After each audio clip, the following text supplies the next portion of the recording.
اللہ الرحمن الرحیم۔ تو معلوم ہوا کہ انسان کے حواس خمسہ جو معلومات دیتی ہیں وہ معلومات درست نہیں ہوتی، محدود ہوتی ہیں۔ پہلے تو ایک حد تک میں سن سکتا ہوں، ایک فاصلے تک، اس سے آگے میری قوت سماعت کام نہیں کرتی۔ میں ایک فاصلے تک دیکھ سکتا ہوں، اس کے بعد میری بینائی کام نہیں کرتی۔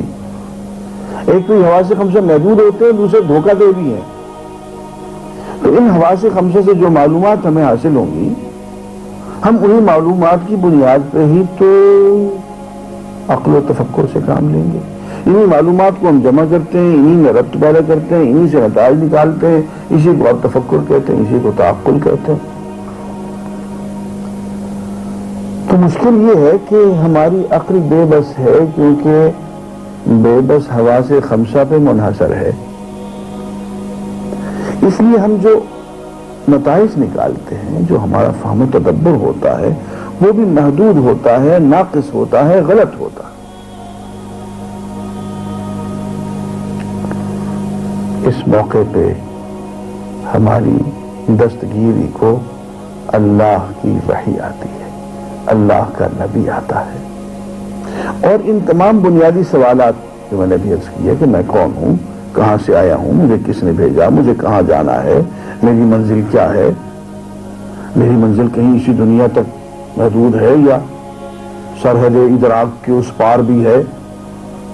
ان تمام سوالات کے جوابات جب عقل بے بس ہو جاتی ہے تو اللہ کا نبی آ کے دیتا ہے، اور وہ عقل کی طرح محدود حواس خمسہ کا غلام نہیں ہوتا، وہ عقل کی طرح شک، گمان، ظن سے بات نہیں کرتا، بلکہ اللہ کا نبی تو سیدھی سیدھی بات کہ میاں میرے پاس جو علم کا ذریعہ ہے وہ بہت یقینی ہے، مجھے تو بھیجنے والے نے خود بتایا ہے، میں اس سے ہم کلام ہوتا ہوں، اس نے یہ معلومات مجھے سیدھے سیدھے طریقے سے پورے تیقن کے ساتھ دیے، کوئی غلطی کا امکان نہیں ہے۔ اور یہی وجہ ہے کہ وہ لوگ جو کہ صرف عقل پہ بھروسہ کرتے ہیں، ان کی سوچ، ان کا اسلوب، ان کا انداز، ان کی زندگی گزارنے کا طریقہ، ان کی ہر چیز بالکل الگ ہوتی ہے۔ اس کے برعکس وہ لوگ جو انبیاء ہوتے ہیں، جو وحی کے ذریعے ہمیں تعلیم دیتے ہیں، ان کی زندگی، ان کی سوچ، ان کی ہر چیز بالکل الگ ہوتی ہے۔ وہ لوگ جو صرف عقل کے بھروسے چلتے ہیں، میں نے عرض کیا کہ وہ اپنی بات پہ بھی بھروسہ نہیں کرتے، ان کی ہر گفتگو شک اور ریب کا شکار ہوتی ہے۔ آج کچھ کہتے ہیں، کل کچھ کہتے ہیں، اس کا نتیجہ یہ ہوتا ہے کہ وہ کبھی کسی بات پہ عمل نہیں کرتے، اس لیے کہ اپنے کہے پہ یقین نہیں ہوتا، اپنی سوچ پہ، اپنے نظریے پہ، اپنے افکار پہ یقین نہیں ہوتا، صرف گمان ہوتا ہے، اندازہ ہوتا ہے، شک میں مبتلا ہوتے ہیں، اس لیے عمل کی دولت سے بے نصیب ہوتے ہیں۔ عمل کا تعلق تو یقین سے ہے۔ تو پہلی بات یہ کہ شک میں مبتلا، آج کچھ کہا، کل کچھ کہا، اور عمل کسی پہ کچھ نہیں، کردار کی ناپختگی، اور کسی سے وفا نہیں، نہ اس سے نہ اس سے۔ اور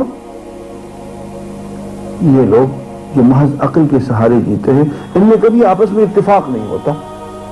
فلسفی ہوں، مفکر ہوں، وہ شخص کچھ کہہ رہا ہے، وہ شخص کچھ کہہ رہا ہے، وہ شخص کچھ کہہ رہا ہے، ایک ہی گھر میں رہے لیکن بات پہ کوئی اتفاق نہیں ہے۔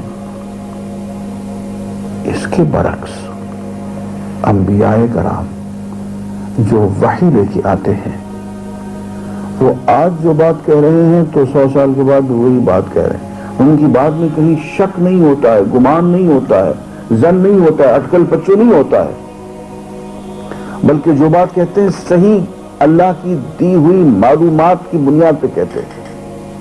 اور ایک بات آج کہی تو کل بھی وہی بات، اور پھر بڑے مزے کی بات، ایک نبی عرب میں آیا ہے، ایک نبی عراق میں آیا، ایک مصر میں آیا، وہ 1000 میل ادھر ہے، وہ 2000 میل ادھر ہے، وہ 2000 سال پہلے آیا، وہ 3000 سال بعد میں آیا، بات سب کی ایک، افکار سب کے ایک، عقائد سب کے ایک، ہزارہ سال کا فاصلہ، ہزارہ میلوں کا فاصلہ، لیکن بات سب کی ایک، متفق الخیال۔ پتہ چلتا ہے کہ ان سب کو ایک ہی ذات میں بھیجا ہے، اور پھر جو کہتے ہیں اس کو کر کے دکھا دیتے ہیں۔